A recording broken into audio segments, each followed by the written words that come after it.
Hello' everyone, আপোনালোকক অসমীয়া বিজ্ঞাপন চেনেলটোলৈ আকৌ এবাৰ স্বাগতম জনাইছোঁ। আজি আপোনালোকৰ কাৰণে আকৌ এটা নতুন বিজ্ঞাপন লৈ আহিছোঁ।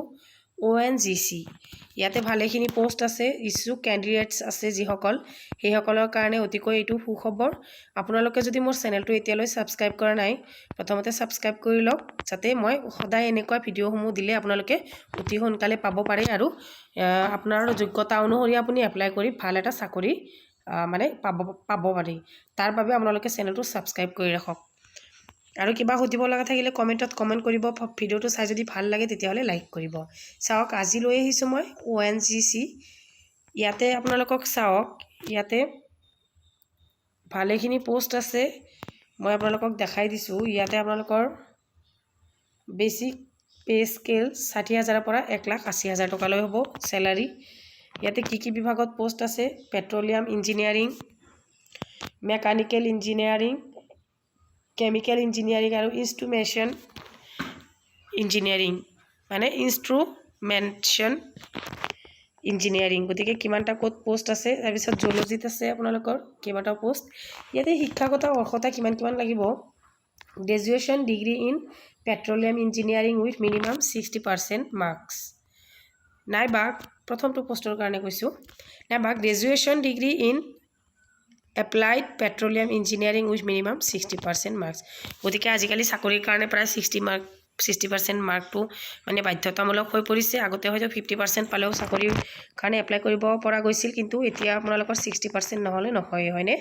2 নম্বৰ পোষ্ট মেকানিকেল ইঞ্জিনিয়াৰিং। এইটোৰ কাৰণে graduation degree in mechanical engineering with minimum 60% marks. তাৰপিছত কেমিকেল ইঞ্জিনিয়াৰিং, ইয়াতে graduation degree in chemical engineering with minimum 60% marks. তাৰপিছতটো ইনষ্ট্ৰুমেণ্টেশ্যন ইঞ্জিনিয়াৰিং, ইয়াতে graduate degree in instrumentation engineering with minimum 60% marks. তাৰপিছত zoology, post graduate degree in zoology in minimum 60% marks. আৰু MSc বা MTech in petroleum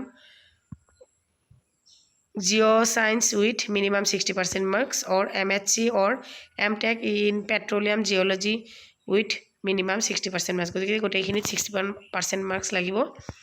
ইয়াতে আমাৰ UR 4, OBC 2, SC 2, ST 0, EVS 1 আৰু total 9টা post.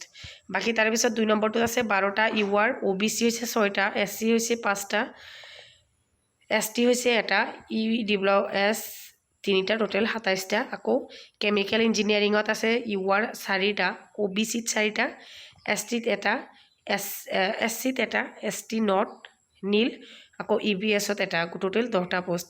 ইনষ্ট্ৰুমেশ্যন engineering, ইয়াতে 2টা, URত 2টা, OBCত 0, ST 0, SC 0, EWS 0, টোটেল 2টা পোষ্ট আছে। তাৰপিছত চাওক টোটেল কিমানটা পোষ্ট আছে। ONGC ৰিকুৱাৰমেণ্ট 2026, ইয়াতে 12টা পোষ্ট আছে। টোটেল পোষ্ট আমাৰ আছে 12টা। Engineering and zoologist post, online apply. ইয়াতে অৰ্গেনাইজেশ্যন অইল এণ্ড ইয়াৰ full form oil and natural gas corporation limited, ONGC। Name of the post engineer and zoologist. Name of the post 52, মানে 52টা post আছে। Qualification engineering, graduation, post graduation, zoology etcetera. ইয়াতে age limit দিয়া আছে 26ৰ পৰা 27 বছৰ, 26-27 বছৰৰ ভিতৰত হ'ব লাগিব।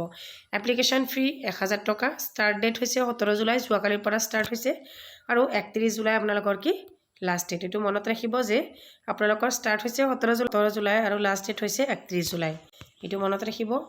তাৰপিছত ইয়াতে চাওক details. Engineering post 48, discipline with vacancy. Petroleum ইঞ্জিনিয়াৰিঙত আছে 9টা, মেকানিকেল ইঞ্জিনিয়াৰিঙত আছে 27টা, কেমিকেল ইঞ্জিনিয়াৰিঙত আছে 10টা, ইনষ্ট্ৰুমেশ্যন ইঞ্জিনিয়াৰিঙত আছে 2টা।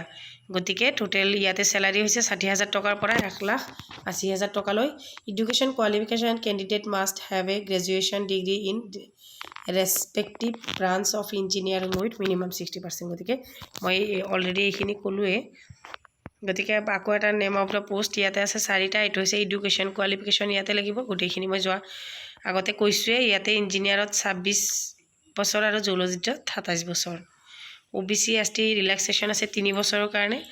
ST SCৰ কাৰণে আছে 5 বছৰ, PWDBDৰ কাৰণে আছে 10 বছৰ, তাৰপিছত PWBD OBC NCLৰ কাৰণে আছে 13 বছৰ ৰিলেক্সেশ্যন, PWBD SC STৰ কাৰণে আছে 15 বছৰ ৰিলেক্সেশ্যন।